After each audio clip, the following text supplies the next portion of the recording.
días a todos. Es un gusto en saludarlos y les doy la más cordial bienvenida a nuestros ya clásicos webinars. En esta oportunidad, nuevamente lo hacemos de la mano del Diario Financiero y encabezados por su directora Marily Lueders, quien además actuará como moderadora. Y agradecemos también el prestarnos su plataforma DF Live para alcanzar una mayor audiencia. Tal como dice el título de este encuentro, desmenuzando la reforma tributaria, el impacto efectivo de la propuesta, hoy intentaremos desgranar el proyecto de reforma tributaria que presentó el gobierno y aún está en su comienzo de discusión parlamentaria, y intentaremos entregar una mirada general sobre la arquitectura detrás de este proyecto intentando analizar sus efectos en áreas tan sensibles como el mercado de capitales, el ahorro nacional y extranjero, los cambios en residencias tributarias, etcétera. En general, temas así que estamos ciertos que a la audiencia conectada le importa y le interesa mucho. Como Frontal Trust, esperamos aportar con este pequeño grano de arena a responder inquietudes, dudas y preocupaciones respecto a este tema tan relevante para el futuro de Chile. Por eso mismo, en esta ocasión, contamos con dos reconocidos expertos tributarios y conversaremos con ellos sobre los peligros, beneficios, potenciales errores, inconsistencias en general características de la propuesta. No me extiendo más y dejo con ustedes a Marily Lueders, periodista y directora del Diario Financiero.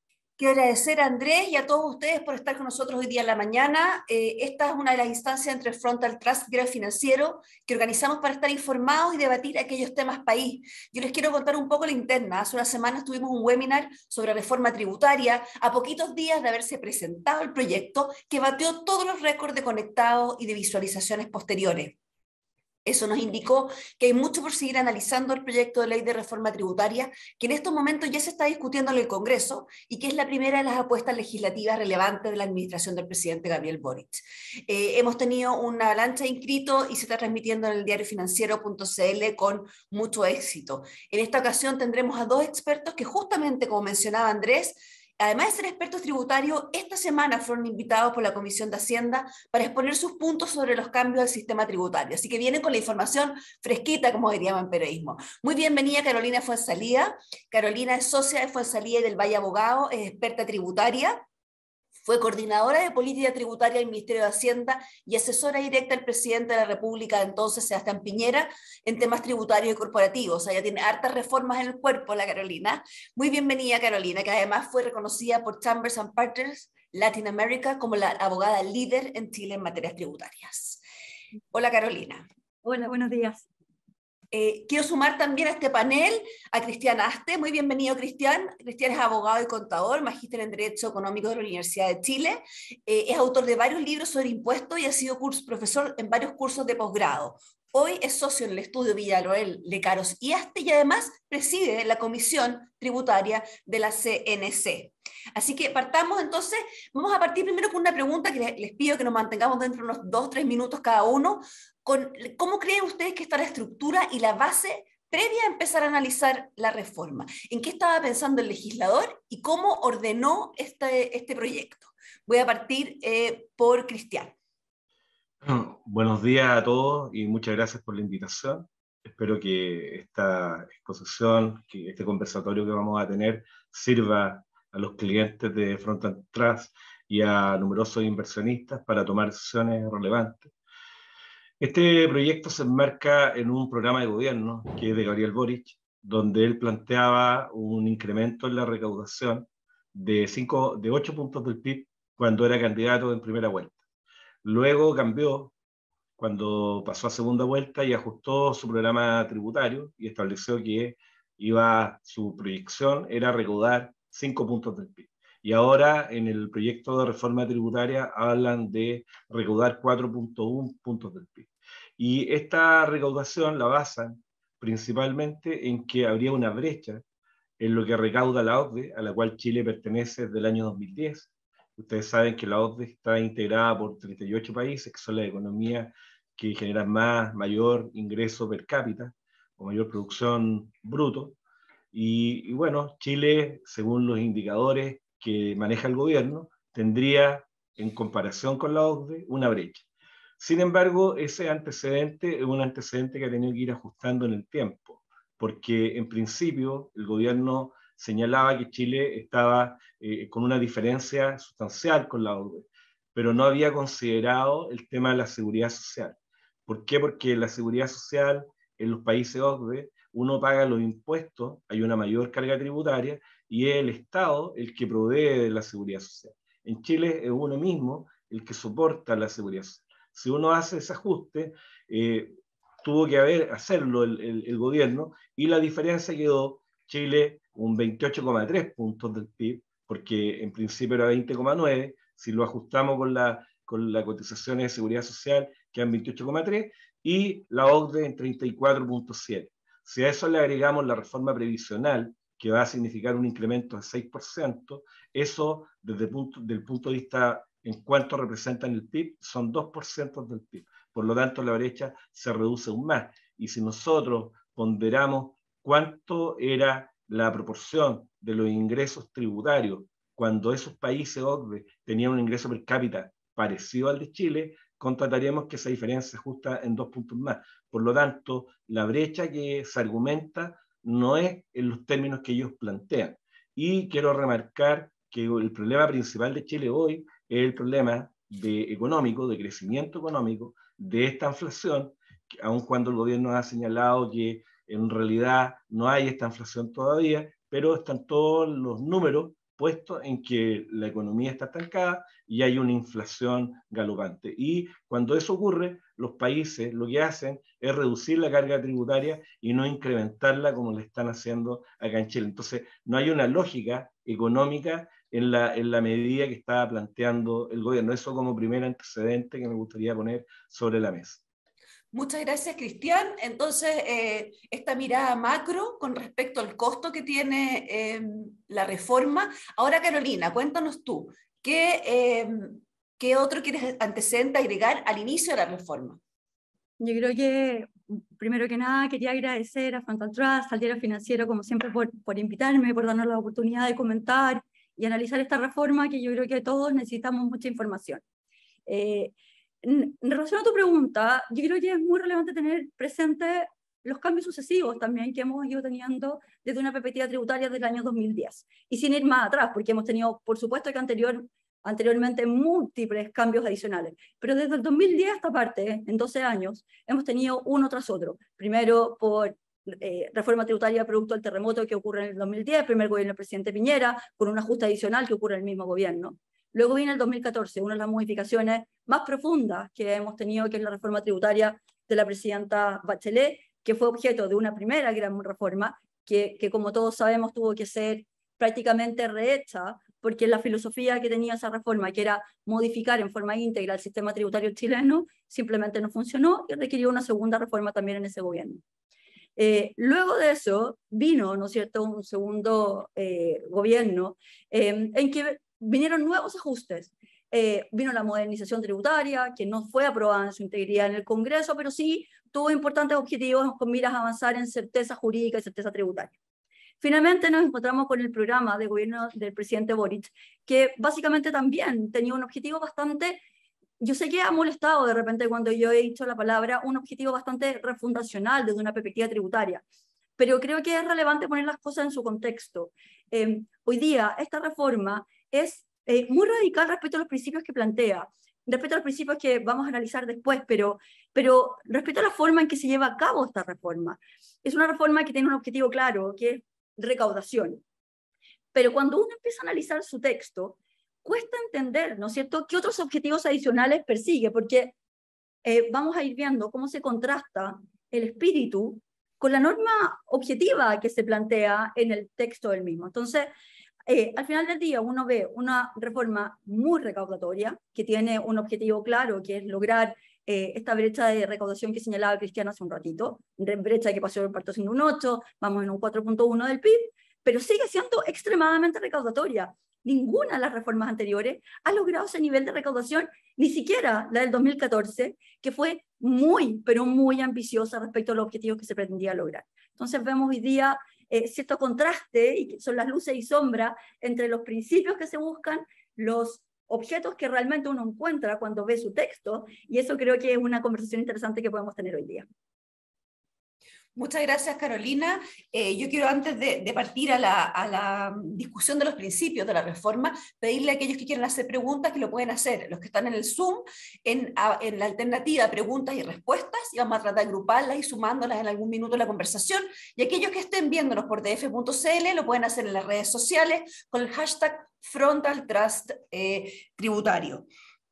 Ahora, vamos a hacer un ejercicio donde vamos a tomar los 8 principios que el gobierno fijó como objetivos, como grandes ideas, y Carolina y Cristian lo que van a hacer es ir detrás de cada una de ellas y nos van a decir si es que el texto, si la propuesta realmente conversa y tributa a ese objetivo. Entonces voy a partir con Cristian con el primer principio, que es progresividad y equidad. Gracias, Marily. Uno de los principios basales de cualquier sistema, y que el gobierno ha reconocido como suyo, es el de la igualdad. ¿Qué significa la igualdad? Que las personas soporten la misma carga tributaria en función de la misma riqueza. Si nosotros observamos hoy, no hay esa equidad que se conoce como equidad horizontal, porque va a depender mucho de cómo tú tributes o cómo estás estructurado, va a depender la carga tributaria que tú tengas. Si hoy día hacemos un ejercicio y comparamos la riqueza que percibe un trabajador dependiente versus la que percibe un emprendedor, el trabajador dependiente paga menos impuestos que el emprendedor. Entonces, el gobierno plantea que se quiere hacer un sistema más progresivo, de modo que los que ganan más contribuyan con más recursos al Estado. ¿Por qué? Porque hace un análisis y considera que los primeros 5 deciles, el 16% de sus ingresos se traduce en impuestos. ¿Por qué? Porque pagan todo lo que ganan en IVA. Y el IVA es un impuesto regresivo, no hay transferencias directas en nuestro sistema. Y luego se va a los porcentajes que concentran la riqueza, y dice que esa gente concentra la riqueza, soporta una carga tributaria más o menos parecida en proporción a los ingresos de la gente que tiene los deciles más bajos. Entonces, en base a esos elementos, argumenta que hay que introducir una variable de equidad al sistema, y esa variable de equidad la plantea de que esta reforma va a afectar al 3% de la población. Es decir, hay un 97% de ciudadanos que no van a ser afectados por la reforma. Y aquí yo quiero marcar varias cosas. Primero, que la brecha principal que se da con la OCDE se da en los impuestos personales. Chile, si comparamos la proporción de ingresos PIB con los países OCDE, está un 81% por debajo. Y eso es porque el 75% de los ciudadanos no paga impuestos a la renta. En el impuesto a las personas está la diferencia más radical. Y esa diferencia que es radical se profundiza con la reforma tributaria. ¿Por qué? Porque no solo se incrementan los tramos del impuesto terminal global complementario, sino que además se establecen topes para hacer deducciones, porque el gobierno plantea que se va a rebajar, por ejemplo, lo que uno paga por arriendo, que es una medida para la clase media, pero no considera tampoco los APB, que también es un beneficio tributario. Tú puedes descontar de tu base imponible el ahorro previsional voluntario, pero cuando tú vas a la base de imponible global complementario, tú estableces, tú revisas y constatas que hay un tope. Es decir, que tú no puedes hacer uso de todas las deducciones, sino que tiene un tope de 23 unidades tributarias anuales. Y luego hay un tope también en los créditos. Entonces yo no sé cómo conversa esa letra chica con lo que plantea el gobierno de que va a haber más progresividad. Luego, si tú analizas ya más en detalle el proyecto, yo no veo la progresividad o no veo la justicia en la equidad natural, en la equidad horizontal, en orden a introducir un impuesto nuevo, que es la renta del capital, que se incorpora bajo el artículo 63D, con una tarifa plana del 22%, que tiene que retener la empresa cada vez que el dueño retira o le distribuyen, dependiendo de la naturaleza jurídica de la sociedad. ¿Cuál es el problema acá, Marily? Que te lo quiero subrayar, que muchas sociedades son dueñas de sociedades pymes. Es decir, uno no es dueño directo a través directo de una pyme. Las pymes a veces están estructuradas con dueños que son personas naturales y sociedades. Cuando hay una sociedad que es dueña de una pyme, la pyme va a pagar un 25%, la sociedad va a retirar lo que queda, si son 100, la pyme va a pagar 25 de impuestos, la persona va a retirar en la proporción que corresponda a los 75 que quedan, y cuando llegan a la sociedad y esa sociedad quiera retirar el dueño, la empresa va a tener que retenerle un 22%. Entonces, y eso aplica también a las empresas de régimen general. Entonces, la pregunta ¿es justo eso? ¿Parece equitativo? Me parece que no es equitativo. Gracias, Cristian. Tenemos entonces nuestro primer punto ya despejado. Vamos a ir ahora con la Carola en el tema simplicidad. Ese es un tema que se ha repetido y se ha insistido en todas las reformas tributarias del último tiempo, la necesidad de que el sistema tributario sea simple de manera de que pueda ser accesible a todos. No, exactamente, Marily. Yo creo que el desafío de la simplicidad ha estado en todas las reformas tributarias que hemos visto, al menos las que me han tocado a mí desde el año 2010, pasando por cada uno de los ajustes tributarios.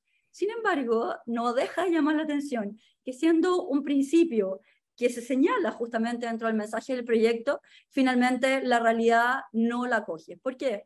Porque este proyecto, con miras a lograr una aspiración que desde siempre ha estado en algunos sectores de este país, busca establecer para las grandes empresas, y grandes empresas entre comillas, porque ya vamos a ver por qué realmente no son finalmente solo las grandes empresas, un sistema que es un sistema desintegrado, o sistema dual.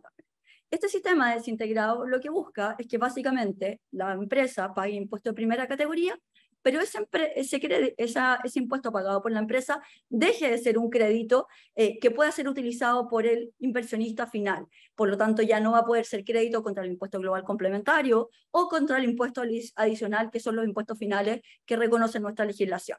Y entonces, ¿qué es lo que va a suceder? Sucede que nuestro sistema tributario se va a quedar para las pymes, entendiendo el concepto de pyme tributariamente, como aquellas que generan ingresos hasta 75.000 UFs. Entonces, las pymes se van a quedar con el sistema totalmente integrado, que ha sido un sistema que para muchos es un sistema bien óptimo porque permite, en definitiva, la reinversión permanente de las utilidades. Permite, en definitiva, que el pequeño contribuyente pueda hacer inversiones dentro de su empresa sin tener que tributar anticipadamente por esas inversiones. Lo curioso es que la mayor parte de las empresas en Chile son pymes, y el sistema totalmente integrado entonces crea como el gran sistema o el sistema más general de nuestra legislación. Pero para todos aquellos que no califican como pyme tributaria, bajo el concepto tributario, e insisto tributario, porque fíjate que el concepto legal en Chile de pyme llega hasta 100.000 UFs, pero todas las empresas que generen ingresos desde 75.001, ¿no es cierto?, UFs en adelante van a quedar con el sistema desintegrado. Como decía Cristian, esto significa que las empresas, en definitiva, que generen ingresos sobre 75.000 UF, y que la diferencia puede estar en 1 UF, sin perjuicio de los matices de que hay una posibilidad de que un año puedan exceder su facturación, van a tener este sistema dual. Entonces, vemos que no se contribuye a la simplicidad, porque tenemos totalmente integrado para la pyme, desintegrado para las empresas que no califican tributariamente como pyme. Tenemos el sistema de renta presunta, pero dentro de la desintegración tenemos que empezar a distinguir quiénes son los contribuyentes, porque resulta que si tenemos a un inversionista que es un contribuyente no domiciliado ni residente en Chile, sucede que no se le puede aplicar la desintegración porque con eso se infringirían los convenios de doble tributación que tenemos. Entonces, si es un contribuyente domiciliado o residente en un país con el que tenemos un convenio de doble tributación, la retención es de un 35% y sistema totalmente integrado. Por el contrario, si se trata de un contribuyente que es no domiciliado ni residente en Chile, pero no está domiciliado en un país con convenio, el sistema es desintegrado. Entonces, ¿es esto simple? ¿Es simple un sistema tributario en que convergen un desintegrado para las empresas sobre 75.000 UF, totalmente integrado para la pyme?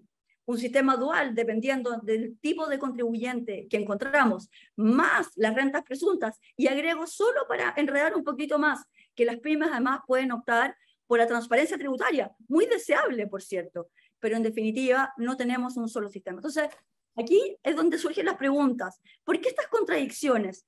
¿O por qué finalmente haber querido desintegrar ¿La desintegración logra más recaudación, efectivamente?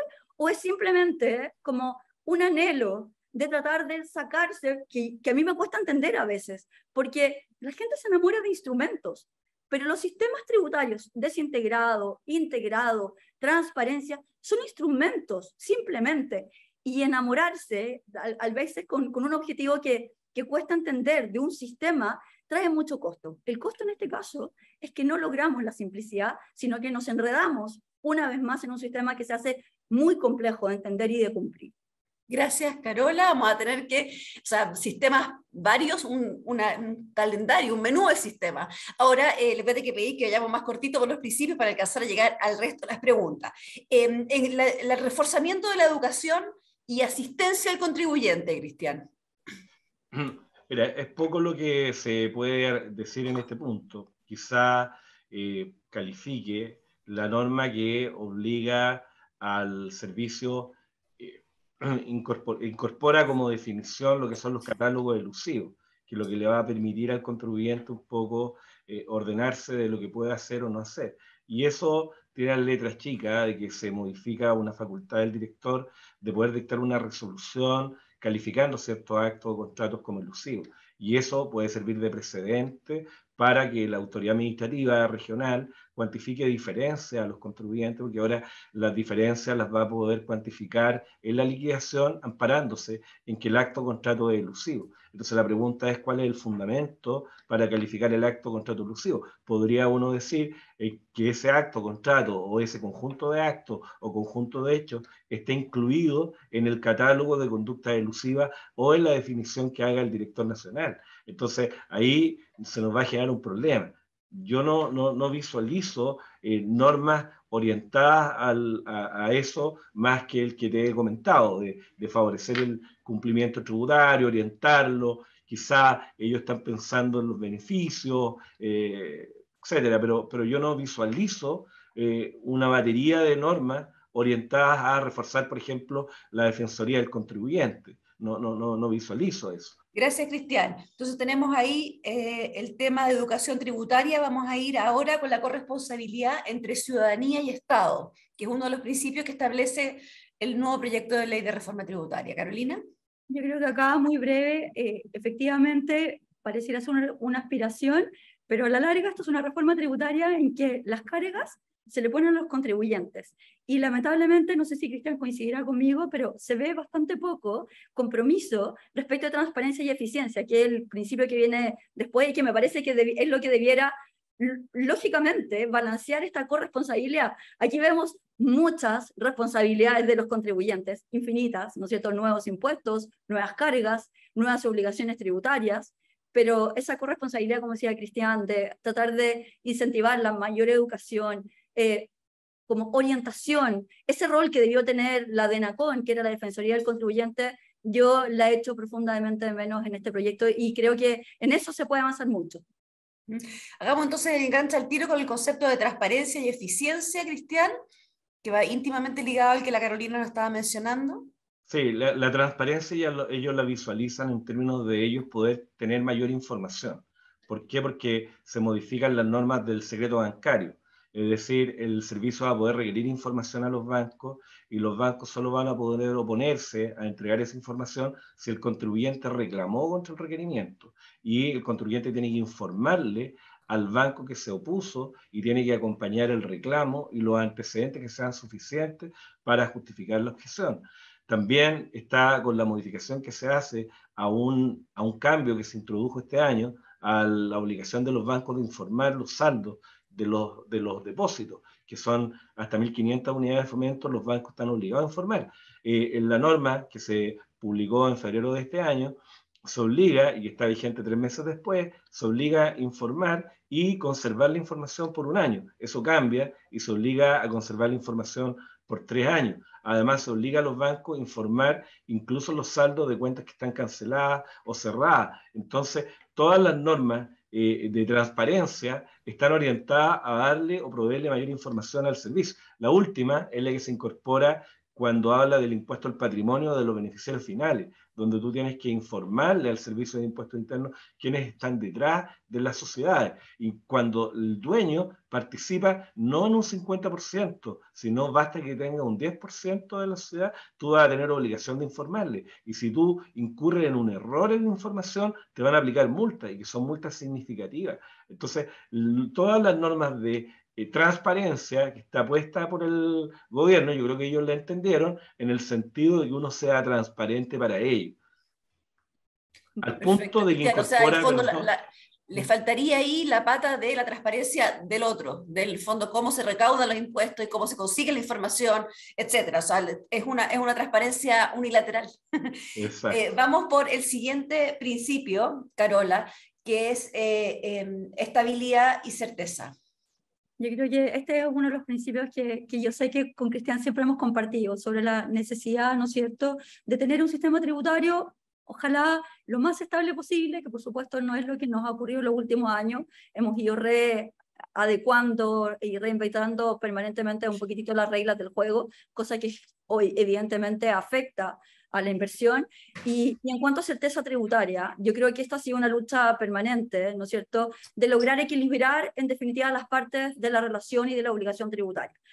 Sin duda alguna, todos quienes hemos ejercido en el mundo del derecho tributario sabemos perfectamente que el Servicio de Impuestos Internos tiene un rol de recaudar, de fiscalizar, y es un rol absolutamente propio, natural, necesario dentro de una sociedad como la nuestra. Pero dentro de un Estado de Derecho también es muy necesario que ese rol se atenga a ese principio básico que contempla nuestra Constitución, que es el principio de juridicidad y el principio de legalidad. Esto es que básicamente en derecho público, cada uno de los órganos del Estado solo puede hacer aquello que expresamente o para lo que expresamente está facultado. Y en materia del principio de legalidad, que es la bajada tributaria, ¿no es cierto?, de este principio de juridicidad, es que los impuestos solo pueden ser establecidos por la ley. Y eso significa muy claramente que tanto contribuyente debe cumplir con los impuestos establecidos por el legislador de manera clara, cierta, en cuanto esté bien determinada la obligación tributaria, y el servicio, ¿no es cierto?, debe atenerse a las funciones. Y cuando hablo de servicio me refiero a todos los intérpretes, me refiero al servicio de impuesto interno, tesorería en su rol de recaudación, a los tribunales, deben atenerse, ¿no es cierto?, al concepto legal de lo que es un tributo y al tributo impuesto por la ley.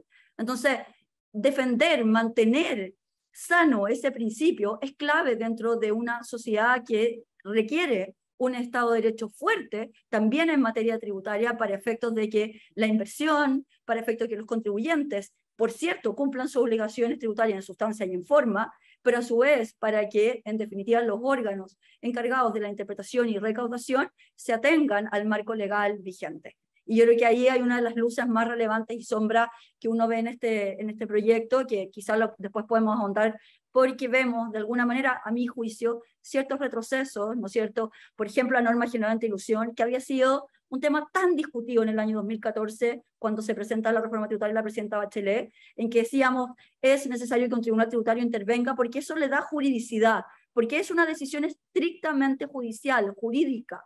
Y lamentablemente acá volvemos a que sea el Servicio de Impuesto Interno, que no lo quiero desmerecer, pero su rol es otro.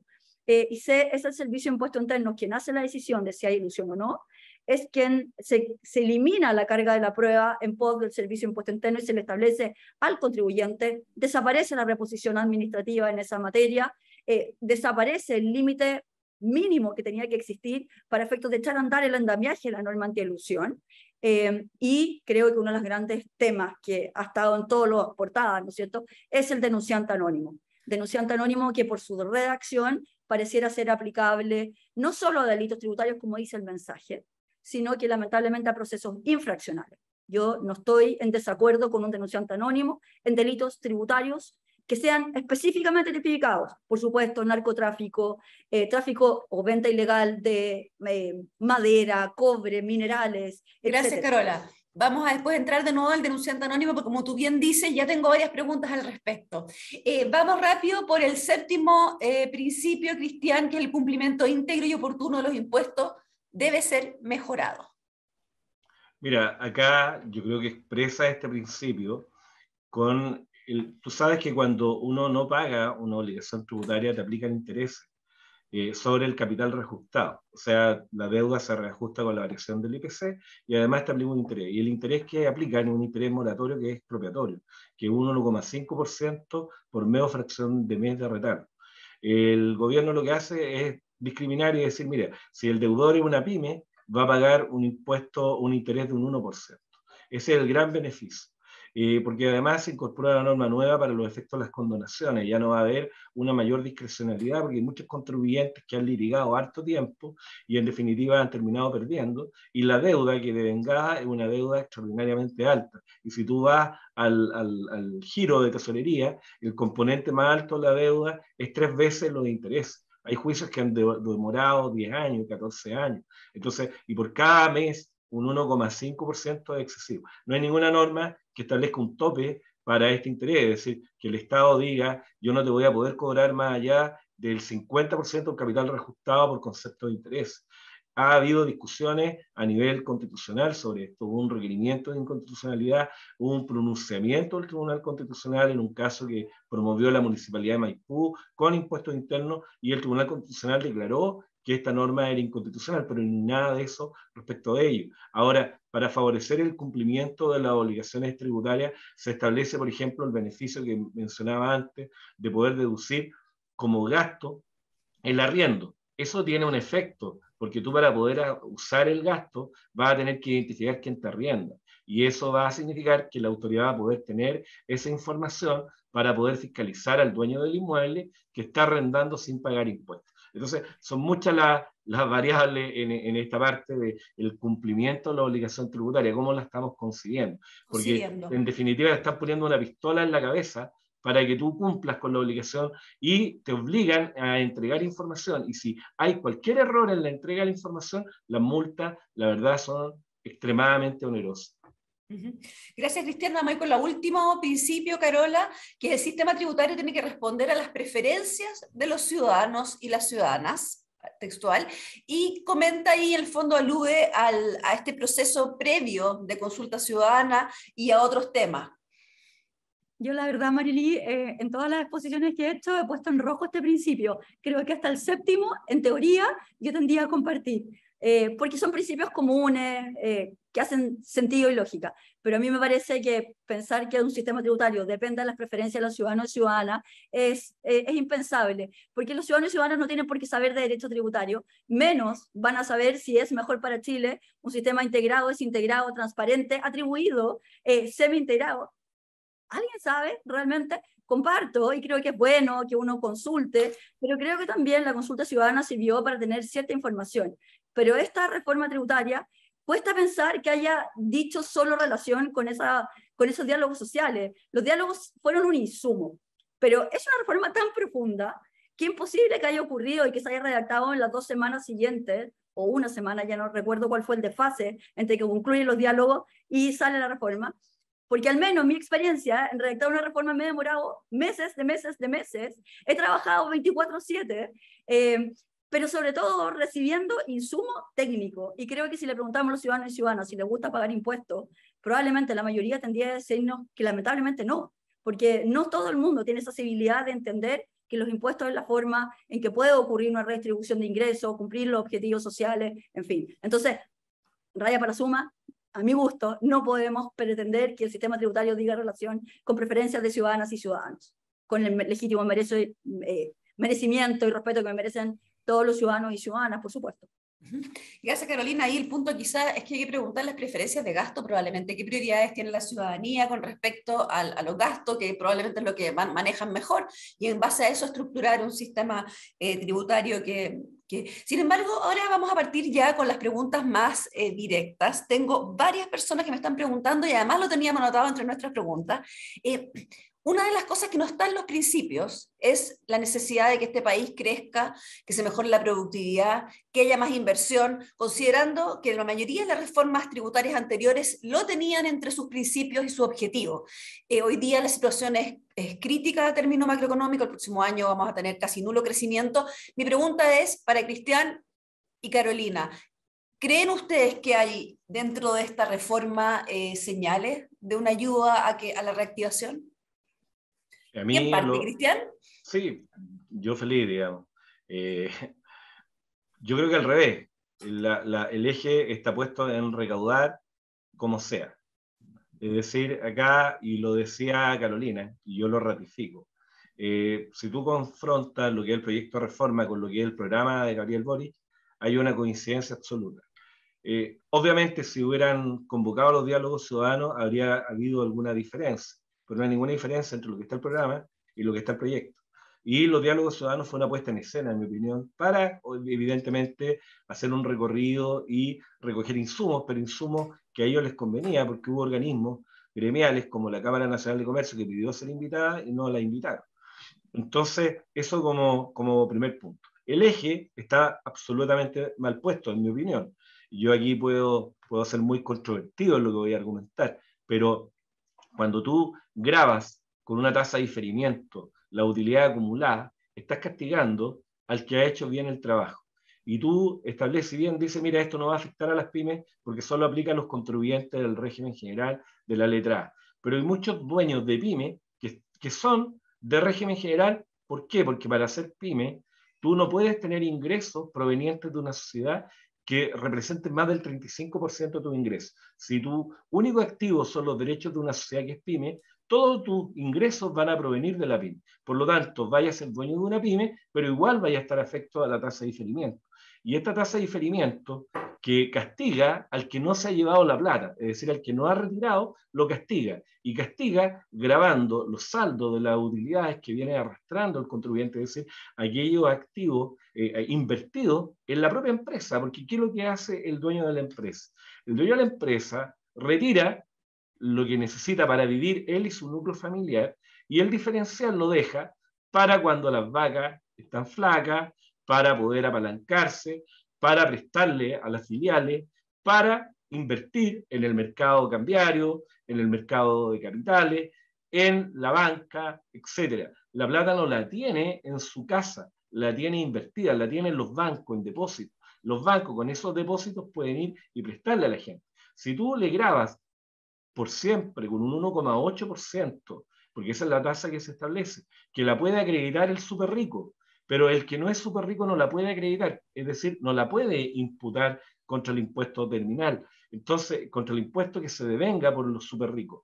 Entonces, en verdad, a mí en lo particular me parece una señal que es desastrosa, porque si nosotros queremos reforzar el mercado de capitales, reforzar el crecimiento, atraer inversionistas, lo que tenemos que hacer es copiar lo que hizo Irlanda, donde bajó la tasa corporativa un 12,5%, desintegró el sistema, pero estableció una tarifa de un 20% por los dividendos, los retiros, y no como acá, que además las transacciones bursátiles, que desde el año 2001, en virtud de una reforma que se hizo, no pagaban impuestos y que en virtud de una modificación de este año se estableció una tarifa de un 10% por el mayor valor de las transacciones, ahora se establezca un 22%. O sea, yo no veo, no observo dónde está el beneficio del ahorro, porque por de pronto a ti te dicen, usted va a tener un beneficio si arrienda, pero arrienda, es decir, el Estado quiere estimular que tú arriendes las propiedades y no seas dueño de las propiedades. ¿Por qué no se establece un beneficio para el que es dueño de la propiedad? Como el que había antes. De hecho, Cristian, algunos de los beneficios de las DFL2 se reducen con este proyecto. Ahora me gustaría, Carolina, cuando uno habla con las personas del gobierno y las personas que escribieron esta reforma, ellos te dicen que sí hay algunos elementos que podrían promover la inversión y sobre todo el desarrollo del país. Se refieren, por ejemplo, a la tasa del desarrollo, que es este 2% que se va a poder restar en caso de que uno haya hecho inversiones en I+D. Mi pregunta es, ¿esa tasa llamada tasa del desarrollo, te parece a ti que es adecuada? ¿En la práctica va a significar un impulso? Yo creo que, siguiendo un poco con la lógica, y solo brevemente, yo creo que lo más significativo de este proyecto en relación a tu pregunta anterior, ayuda en el crecimiento, es que este proyecto menciona solo 2 veces la palabra crecimiento. Y la menciona, ¿sabes a raíz de qué? Justamente de la tasa de I+D, de la tasa de impuesto al desarrollo. A ver, por supuesto que siempre es deseable que un país tenga mayor inversión en I+D. Absolutamente necesario, absolutamente conveniente. Permanentemente nos han dicho que en Chile se invierte muy poquitito. Lo que pasa es que me parece que justificar, ¿no es cierto?, la baja del impuesto de primera categoría, compensándolo, ¿no es cierto?, con la posible inversión que se haga en I+D, creo que probablemente no va a compensarse, porque en un país se hace I+D en la medida que tú realmente quieras atraer mucha inversión y que tú estés dispuesto a invertir. Que la pyme haga I+D es difícil. De hecho, a la pyme se le reconoce la posibilidad y es deseable, pero es bastante difícil porque la pyme tiene tantos desafíos previos, tiene que batir tanto con la contingencia para poder sortear sus costos y gastos día a día, que es difícil. Deseable, pero difícil. Pero las grandes empresas hacen I+D, más una serie de otras posibilidades de rebaja, en la medida que estén las condiciones para hacerlo. Eso requiere un sistema lo menos burocrático posible, simple, que realmente atraiga esta inversión. Tengo la sensación, y no quiero pecar porque no soy economista, simplemente soy un abogado que mira la contingencia como está hoy día, que para que se dé todo este conjunto de proyecciones o objetivos deseables, como que haya más investigación y desarrollo, requiere condiciones que hagan atractiva la inversión en Chile. Ese es el desde. Y creo que no voy a repetir todo lo que dijo Cristian, porque me adhiero a algunos de los temas que él planteó, que creo que efectivamente afectan la inversión, o sea, impuesto a la utilidad retenida, impuesto a los súper ricos, impuesto al patrimonio, la desintegración con el 22%, en fin, creo que son temas que van directamente afectando las ganas de invertir en este país y que hacen tomar otras decisiones, salir a mirar para afuera. ¿Qué es lo que sucede? ¿Qué pasa si hago estructura fuera del país? ¿Qué pasa incluso frente a la incerteza jurídica o física si yo cambio de domicilio? Y creo que son las cosas que hoy día están empezando a mirarse mucho más que hace 10 años, por supuesto. Ahora, me gustaría tomar algunas preguntas del público en torno al tema del ahorro del mercado de capitales. Los sistemas anteriores tributarios en Chile tenían diferentes mecanismos para fomentar el ahorro, y hoy día estamos en un mercado de capitales muy dañado por los retiros, con muchos desafíos. Mi pregunta ahora ya no es la inversión, sino que es el ahorro y el desarrollo de este mercado de capitales y apuntalarlo en un momento difícil. Cristian, ¿tú qué encuentras dentro del texto que podría apelar a esto? Que yo, insisto, no visualizo nada en el proyecto, al revés. Lo que hace, o sea, multiplica por 2. La tasa hoy para las transacciones bursátiles es de un 10% que te tienen que retener. Ahora se establece un 22% en el proyecto. Si yo no visualizo de qué modo tú quieres incrementar o atraer a inversionistas a Chile, si le va a cobrar esa tarifa por las transacciones bursátiles, en un mercado que está deprimido y que te demostró además que cuando estaba vigente la norma de beneficio del artículo 107, la economía chilena se incrementó porque muchas compañías, en vez de apalancarse con créditos del banco, ¿qué hacían? Emitían acciones de pago. Y la gente invertía en esas acciones de pago. ¿Cuál era el beneficio? Que después, cuando las transaba, no iban a pagar impuestos por el mayor valor. Es decir, apostaban al crecimiento de la compañía. Y si tú comparabas cómo era el mercado de capitales chileno versus el mercado de capitales de Brasil, de Argentina, de toda Latinoamérica, el mercado nuestro era mucho más robusto. Y eso cambia. Lo mismo pasa con los fondos de inversión, que más adelante vamos a conversar, que tú establecían un régimen de beneficio también, estaban exentos de impuesto primera categoría, entonces la gente invertía a través de estos vehículos de inversión, recibía dividendos, que no habían pagado impuestos, pero quedaban emposados como utilidades pendientes de tributación en un registro de rentas afectas. O sea, había un control, pero acá yo no visualizo de qué modo, salvo, como decía Carolina, con la tasa de desarrollo, pero que además el problema es que no se le permite al contribuyente definir en qué gasta, qué es lo que es para él la investigación y desarrollo, sino que el propio legislador el que identifica cuáles son las variables en las que tiene que invertir ese 2%. Entonces, ahí me parece complejo. Gracias, Cristian. Carola, ¿tú tienes alguna cosa adicional sobre este tema del cierre de ciertas alternativas para ahorro y que generaran un mercado de capitales más sano? Yo creo que al final del día, Mayeli, en un ambiente o en un ecosistema tributario en que no hay de verdad interés en atraer nueva inversión, creo que esa es la mayor afectación que tiene efectivamente el mercado de capitales. Al final del día, lo que se visualiza con el impuesto a la utilidad retenida, en que va a haber una extracción relevante de recursos que están ahorrados, es porque efectivamente no hay una visión que fomente el desarrollo del mercado de capitales. Lo mismo con el impuesto al patrimonio. Al final del día no hay que engañarse. Estos son menores recursos que van a estar disponibles para la inversión y ahorro en Chile. Y eso es lo que hace que justamente, en vez de ser Chile el hub de inversiones que prometimos ser, ¿no es cierto?, desde hace muchos años atrás, creo que esa mirada que tenía en el 2001 el ministro Velasco, si no me equivoco, cuando crea el 18TER, de ahí en adelante, que querían una profundización del mercado de capitales, que buscaban que Chile fuera un hub, en que hubieran inversiones, que tuvieran inversionistas tasas rebajadas, se elimina la tasa del 10% para los inversionistas extranjeros, el cambio del 107, por supuesto, que golpea, pero para mí, más que el golpe, las normas específicas, ¿no es cierto?, el 22%, la distribución de utilidades desde los fondos, para mí el golpe más grande es el impuesto a la utilidad retenida. Creo que la mirada que tiene el legislador, por error o no, porque además el diseño es muy gravoso, porque ya no es solo ir a grabar al family office final del inversionista. La forma en que se graban los grupos empresariales con el impuesto a la utilidad retenida cuando tiene 50% más de rentas pasivas, que puede afectar a todo el conglomerado, porque es una normalmente la operativa o la primera línea, pero hacia arriba son todas sociedades pasivas, es muy gravoso y es una afectación directa al mercado de capitales. Eso. Ahora tengo varias preguntas con respecto a la parte procesal, porque ustedes mencionaron en los principios que cambia la relación entre el Servicio de Impuestos Internos y los contribuyentes y se cambian las relaciones de poder. Me pregunta Eliana, ¿cómo queda el rol de los tribunales tributarios y su garantía de alguna manera de imparcialidad en este proceso después de esta reforma, Cristian? Bueno, un poco lo deslizó Carolina cuando ella explicaba uno de los principios, que se modifica la norma antielusiva, que ella participó activamente en ese proyecto de reforma tributaria. A mí también me correspondió asistir, pero como expositora al Congreso.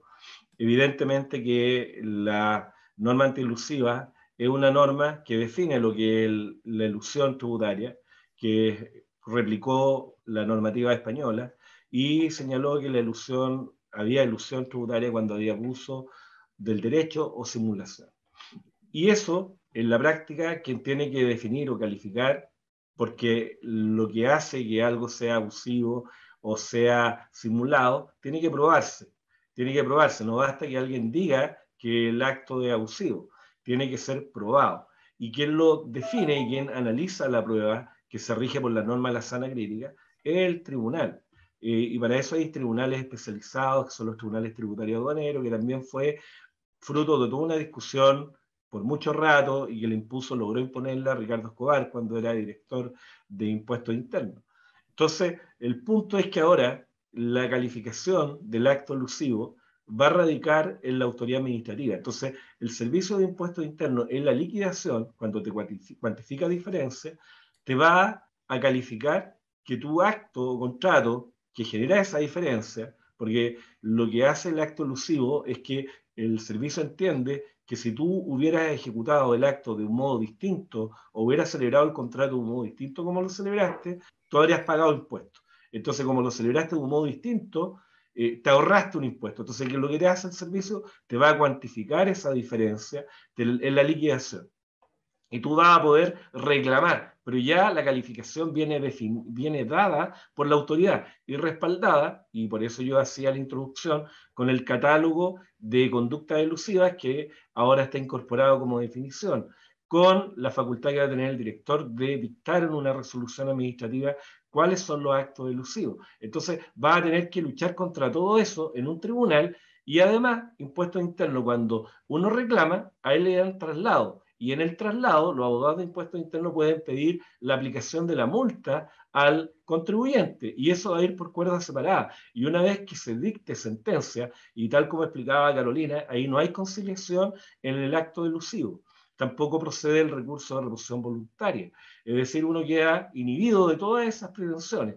Y cuando uno queda, y además se le amplían los plazos de fiscalización cuando el acto o contrato es elusivo en concepto de impuestos internos. Entonces, cuando te dictan la sentencia, ahí empieza a correr el plazo para perseguir al asesor, de acuerdo a las normas nuevas. Entonces, la verdad que si tú a eso le sumas otra modificación que parece inocua, pero que en verdad es incidente, que es el tema de las notificaciones, porque te obliga a que las notificaciones, te cambia todo el escenario y te dice que la regla general en materia de notificaciones va a ser el correo electrónico.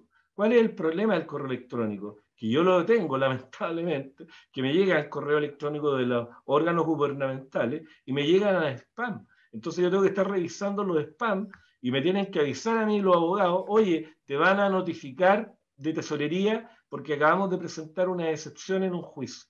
Te van a notificar por correo electrónico, que van a notificar por carta certificada. Pues bien, ahora no va a haber carta certificada, te van a notificar por correo electrónico. Y eso va a significar que van a empezar a correr los plazos.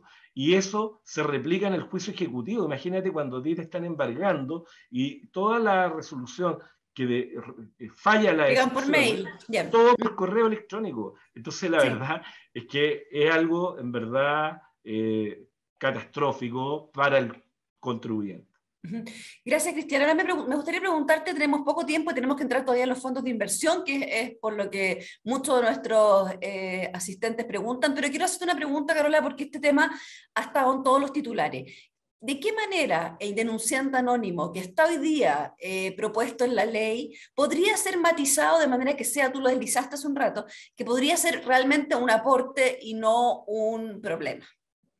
Yo creo que una de las cosas que yo echo de menos en este proyecto en particular es el combate a la evasión, el combate a la evasión, sin perjuicio de que, por supuesto, hay un consenso y en eso no hay que perderse nunca, que también hay que combatir la elusión tributaria.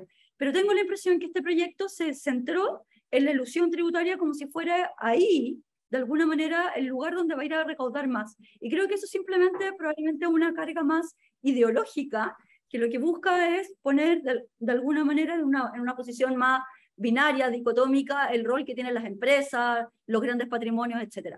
Pero donde yo echo de menos una normativa decisiva, fuerte, un trabajo importante, es justamente en evasión. Y ahí creo que el denunciante anónimo en evasión, que es delito tributario, es donde puede jugar un rol relevante. Pero no puede ser una norma genérica. Hoy día la norma se construyó de manera genérica. Esto es, si usted detecta que hay algún tipo de delito tributario o, en definitiva, ve que puede haber un posible delito tributario, puede ir, ¿no es cierto?, al Ministerio Público, o entendería, porque no queda muy claro, eventualmente al Servicio de Impuesto Interno y hacer la denuncia correspondiente con un posible premio por recaudación. Sin embargo, yo creo que no puede ser así, de partida porque el denunciante no tiene mucha claridad sobre qué es lo que se está persiguiendo. Una reestructuración empresarial es un delito tributario para ese denunciante y eso va a significar que el Ministerio Público tiene que intervenir. Para mí lo relevante es tipificar de manera específica cuáles son los delitos tributarios en que tiene que intervenir el denunciante anónimo. Y yo creo que por eso quedaría bastante bien. Creo que combatir evasión, tráfico ilegal, etcétera, clave. Eso sí, con el denunciante ahí me parece adecuado. Adecuado. Cristian, la última pregunta antes de irnos a los fondos de inversión que me están preguntando. ¿Cómo cambia las condiciones para las residencias tributarias y cómo esos cambios podrían alejar la inversión de Chile? A ver, el residente está definido por ley. Es decir, el residente es permanecer en un lugar en Chile por más de 189 días en un año calendario, sumando los periodos que tú estés. Es decir, si en distintos periodos suman ese total, tú calificas como residente. El domicilio es la residencia acompañada del ánimo, es decir, de querer permanecer en el lugar. Lo que ocurre es que si tú eres residente en Chile y eres chileno, tributas por renta de fuente mundial. Si tú eres extranjero, por los 3 primeros años tributas por renta de fuente chilena. Ahora, evidentemente, cuando a ti te dicen que te vamos a gravar a las personas que son residentes en Chile, lo lógico es que el que es residente y que tiene patrimonio quiere no ser residente, dejar de ser residente. Para eso, ¿qué es lo que hace? Constituye residencia en otro lugar.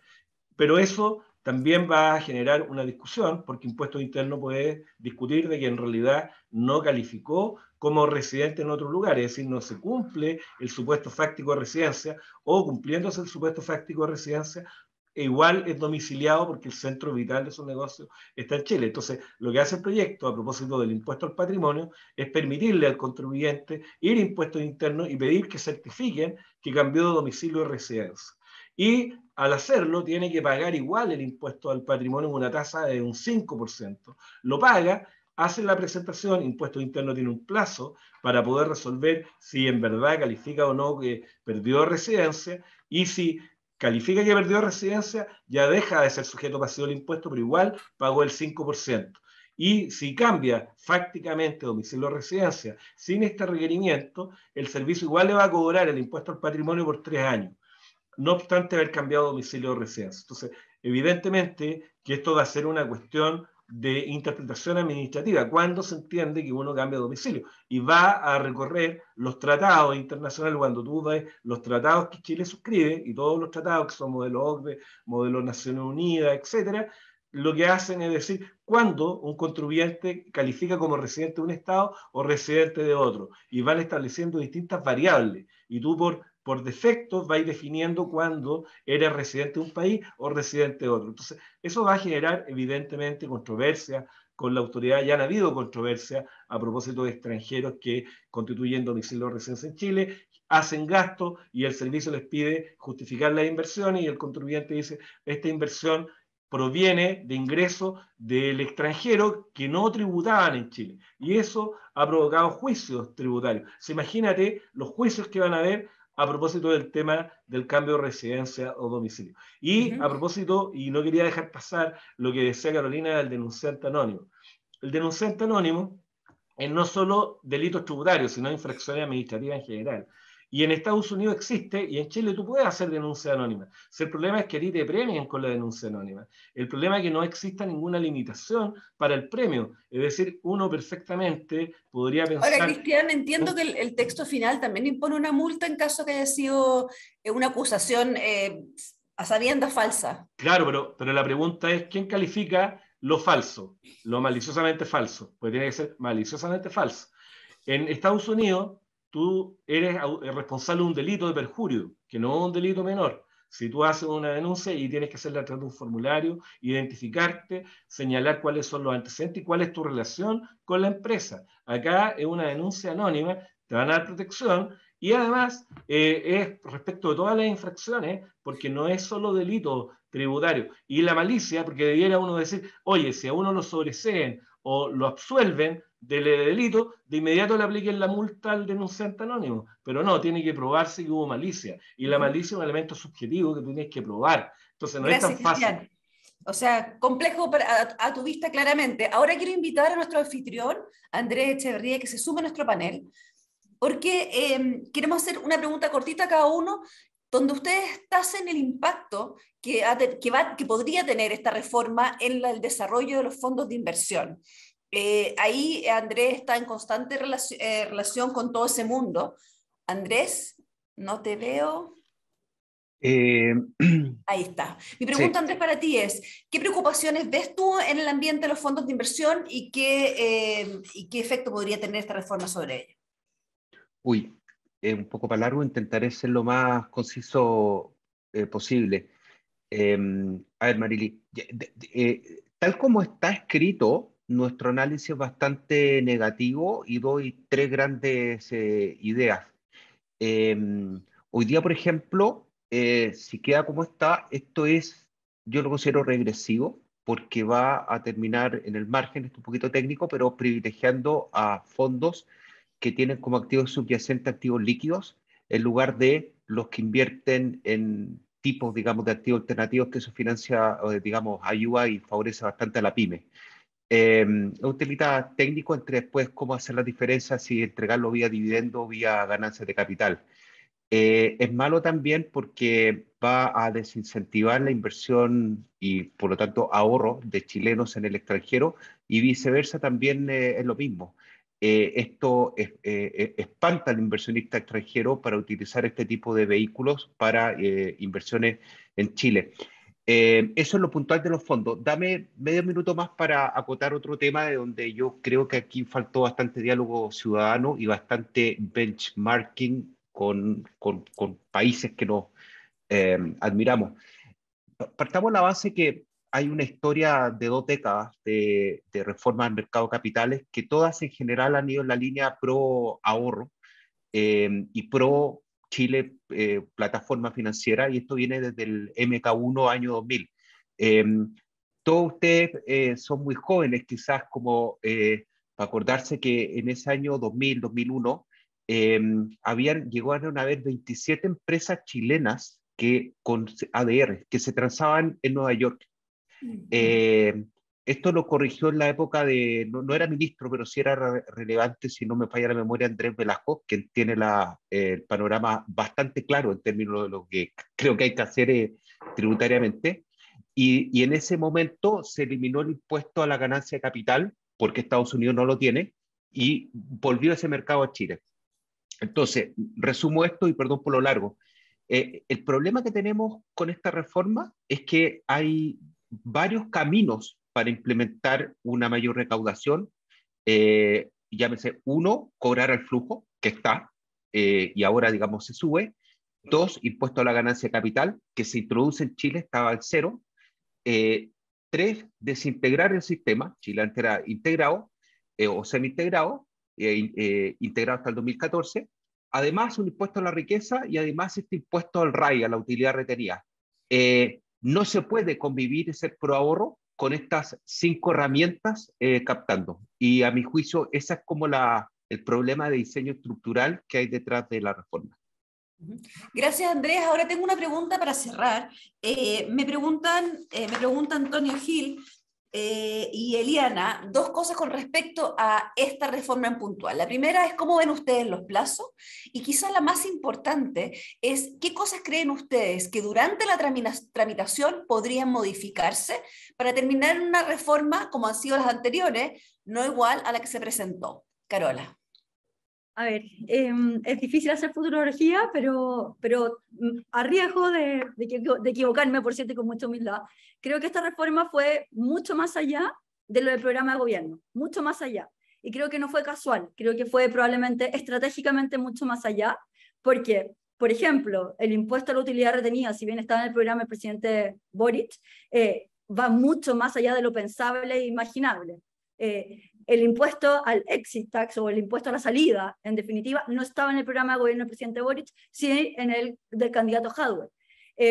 Creo que no puedo compartir más con Andrés que el conjunto de elementos de esta reforma hace que estructuralmente incluso haya sido mucho más allá de lo que todos pensábamos. Entonces, raya para la suma, creo que debiera salir el impuesto a la salida, creo que eso no debiera perdurar y además porque yo tengo dudas constitucionales sobre la legitimidad de poder cobrarle un impuesto a alguien que abandona el país. Me parece que ese peaje no se condice con la normativa constitucional chilena y creo que es un tema que tiene que revisarse constitucionalmente. Creo que el impuesto al patrimonio es un tema que ha sido consensuadamente como bastante criticado, pero para mí, lejos lo más relevante es que creo que si este impuesto a las utilidades retenidas permanece como está, creo que es un ataque muy relevante al crecimiento y al desarrollo de este país. Y creo que lo que hace es espantar la inversión, pero no solo espantar la inversión, sino que fomentar la salida de flujos de capitales a Chile de manera legítima, transparente, pero fomentar la salida hacia inversión en el extranjero. Cristian, ¿tú coincides con la Carolina en que de alguna manera se puso el tejo pasado y que debería venir en la discusión alguna moderación de los impuestos que se ponen a las ganancias y al hacer negocios finalmente? O sea, yo espero y confío que en definitiva se imponga la racionalidad, pero va a depender, yo creo, harto, y aquí voy a hacer una referencia de carácter político, porque todo esto en definitiva son cosas políticas, porque las normas son expresión del poder político. Hay una ideología detrás. Depende mucho de cómo sea el resultado electoral de septiembre, porque yo creo que esta reforma está pensada un poco para potenciar una opción y decirle al colectivo social, y por eso cuando uno va a las láminas de Hacienda, dice que esto va a afectar al 3% de la población. Entonces, ¿cuál es el discurso? No se preocupen, porque aquí nuestra mirada está puesta en los súper ricos. Y los súper ricos es el 3%, gente que no tiene mucha simpatía en el colectivo social, la gente no les tiene buena porque lo asocia a abuso, etc. Entonces, en definitiva, lo que yo creo es una estrategia política para poder reforzar una posición política que es el apruebo a propósito del plebiscito de salida. Ahora, si se impone, y por eso yo creo que también la premura del presidente de la comisión de querer aprobar esta reforma en la Cámara, en la comisión, antes del plebiscito, o sea, el 31 de agosto se supone que tiene que votarse, y evidentemente los políticos están en una disyuntiva porque saben que su voto va a estar televisado y el discurso y la cuña va a ser, está protegiendo a los ricos, está protegiendo a los que han lucrado con la salud, a los que han lucrado con los abusos, etcétera, etcétera. Ese es el discurso. Entonces, yo creo que esa es la mirada ahora. Ahora, una vez que termine esta vorágine política y se defina si se impone el apruebo o el rechazo, la cosa se va a moderar, se va a poner la pelota en el piso y me imagino yo que va a primar el país en algún minuto y va a entrar a razonar Hacienda en función de la evidencia empírica. Y espero yo que eso ocurra por el bien de todos. Muchas gracias, Cristian. Ahora, y muchas gracias, Carolina, por todo el análisis. Nos quedaron, bueno, muchos temas, muchas preguntas, pero eso pasa siempre en temas tributarios. Les quiero agradecer su presencia hoy día y le doy el pase a nuestro anfitrión, Andrés, para la despedida. Muchas gracias, Marilí, por llevar esta conversación magistralmente. La verdad es que lo comentaste al comienzo, esto despierta mucho interés. Aquí privadamente uno maneja más o menos cuánta gente estuvo conectada por esta plataforma directa y también por el mismo DF y esto es bastante alto. De hecho, este webinar salió como consecuencia de muchos pedidos inmediatos versus lo anterior que hicimos a esta altura 3-4 semanas atrás. Bueno, y la verdad es que cuando llegue esto al Senado, no creo que antes de 1 o 2 meses, no me cae duda que las preguntas van a seguir y eventualmente vamos a tener una sesión 3 y 4 cuando hayan indicaciones. Así que desde ya, Carola y Cristian, prepárense porque quizás va a haber que hacer otra cosa en septiembre.